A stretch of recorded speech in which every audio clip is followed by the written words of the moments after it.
जय श्री राम। आओ ज्योतिष सीखें कार्यक्रम में आपका स्वागत है। आज की इस वीडियो में हम चर्चा करेंगे कि मीन लगन में जन्म लेने वाले जातकों को कौन से ग्रह शुभ फल देते हैं, कौन से ग्रह अशुभ फल देते हैं। सबसे पहले ये जानना होगा कि जातक का कैसे पता करें कि मीन लगन का जन्म है। उसकी पत्रिका खोलिए। मैं यहां पर उदाहरण कुंडली से आपको समझा रहा हूं। प्रथम भाव देखिए, लगन, इसको लगन कहते हैं, पहला भाव भी है।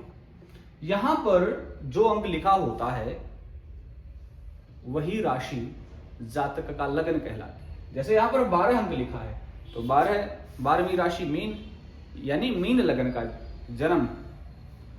इस जातक का जो लगन है वो मीन लगन है। मीन के स्वामी में होते हैं देवगुरु बृहस्पति। और अन्य ग्रह कैसा फल देते हैं इसमें, ये समझने के लिए सबसे पहले सूर्य का देखें। यहां से गिनना शुरू करें और जहां पर सूर्य की राशि है वहां रुकें। तो यहां से देखेंगे 1 2 3 4 5 6, छठे भाव में सूर्य की राशि है।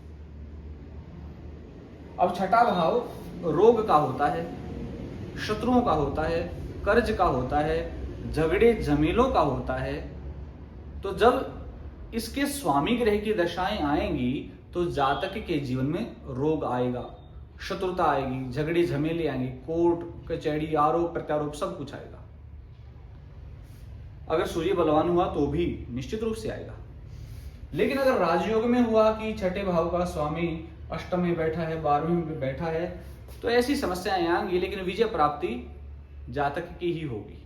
जातक को इन सारे कार्यों में जीत मिलेगी।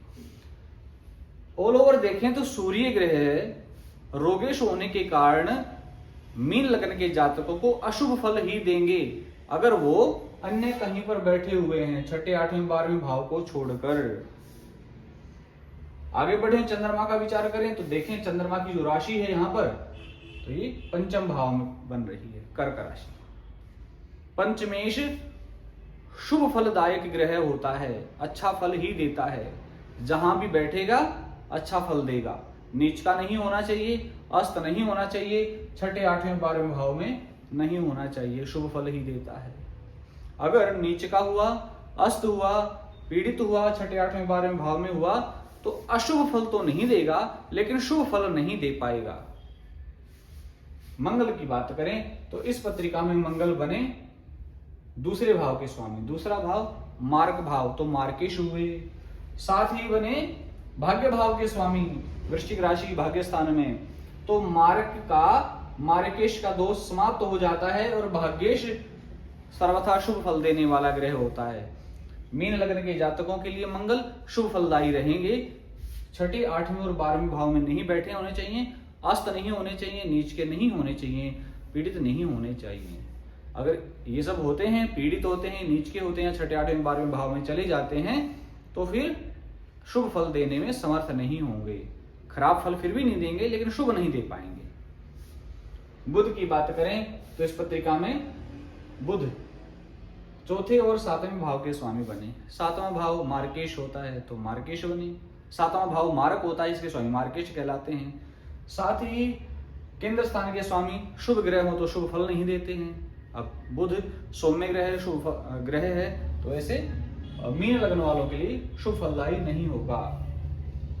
कई बार राजयोग भी बनाता है, इस पर अलग से वीडियो बनाई जाएगी। मीन लगन वालों के लिए केंद्रेश का दोष समाप्त हो जाता है, वीडियो में विस्तार से बताया जाएगा। गुरु की बात करें तो यहां पर लग्नेश है गुरु, शुभतम फल देने वाले ग्रह, शुभतम फल देने वाले ग्रह हैं। दशाएं आएंगी तो शुभ ही शुभ होगा, बशर्ते छठे 8वें और 12वें भाव में नहीं बैठे होने चाहिए, नीच के नहीं होने चाहिए, अस्त नहीं होने चाहिए, पीड़ित नहीं होने चाहिए। तो किसी ग्रह दुष्प्रभाव ग्रहों का नहीं होना चाहिए, किसी अशुभ ग्रह की दृष्टि युति नहीं होनी चाहिए, अच्छा ही अच्छा फल देगा। शुक्र की बात करें, जैसा कि आप जानते हैं देवताओं के गुरु देवगुरु बृहस्पति, दैत्यों के गुरु उनके विपरीत शुक्राचार्य जी। शुक्र ग्रह कहीं ना कहीं उन्हीं की तरफ संकेत कर रहे हैं। तो देवगुरु बृहस्पति की लगन की जन्म कुंडली वाले जातक को शुक्र ग्रह अच्छा फल नहीं देते। देखते हैं क्यों नहीं। तो तीसरे भाव के स्वामी बने, तीसरा भाव पापकारी भाव। साथ ही 8वें भाव के स्वामी बने 8वां भाव पापकारी भाव, तो इसलिए शुभ फल नहीं देंगे। आगे बढ़े शनि ग्रह, तो यहां पर देखेंगे शनि ग्रह की 12वीं राशि है और 11वीं राशि है। 11वां भाव पापकारी भाव, उसका स्वामी ग्रह पापकारी ग्रह। 12वां भाव अस्पताल का भाव, एक तरह से 6वां 8वां 12वां भाव अशुभ बताए गए हैं। इनके स्वामी ग्रह अशुभ फल ही देते हैं, इसलिए शनि ग्रह भी मीन लग्न के जातकों को अच्छा फल नहीं देंगे। राजयोग जरूर बनाएंगे अगर 6, 8वें 12वें भाव में बैठ जाते हैं तो। इसी प्रकार से शुक्र भी अगर 6 में 12वें में बैठ जाते हैं तो राजयोग बनाएंगे निश्चित रूप से।